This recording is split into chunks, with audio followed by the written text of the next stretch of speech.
the question is, what's the current capability of direct RF to digital systems? There are many systems right now that have direct RF to digital capability, and really what's driving those systems is the capability of the A to D converter and the capability of the DAC, the D to A converter. It's really based upon the sample rates that can be achieved these days. And so what we're seeing is the A to D and the D to A manufacturers have developed a lot of new techniques, for instance, multi-channel ADCs, delta sigma conversion, and using subsampling and also harmonic sampling to be able to directly sample or directly generate signals up for Ka band. And so those are the things that are really limiting the systems. And so as we're seeing more of that, some of the traditional systems that we have, radar systems, communication systems, EW systems, they're able to actually completely eliminate the mixer, completely eliminate the IF filter. So instead of doing analog signal processing prior to the digital, you actually are able to do full digital signal processing and take advantage of all that capability. We're even seeing some stuff now with quantum computing. You can actually use these high-speed DACs to drive qubits. And so, for instance, Teledyne has an example of this out there in the internet, which is really, really interesting. I think that's something that we're going to see a lot more of as well. At mmTron, you're focused on the interface between the RF and the A to D and D to A converters in these systems, creating a new class of MMIC products. What's the problem with this RF to digital interface, and how do you address it? You have an RF interface and you have a digital. And so you have an interface between that. And what are we solving? Well, the A to D converters and the D to A converters have a differential input or output.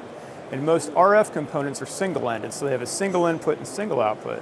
So what we do is we make it simple for the people that are using these A to D and D to A converters with an RF signal chain by providing an interface chip. So we include the balun to do the conversion between the differential to the single-ended. We include the anti-alias filtering inside of this chip module, as well as some high linearity amplification. Because if you don't have a high linearity amplifier within this signal chain, then you're going to destroy the linearity of the A to D or the D to A converter, which could be a big problem for your system performance. We've introduced MMICs that interface between the D to A converter and RF for the transmitter, and the RF and A to D converter for the receiver. Tell us about the family of products and how you plan to expand the portfolio to keep up with the converter technology. So the family of A to D and D to A converter chips that we introduced are getting a lot of attention. We have launched products now all the way to 64 gigasample per second.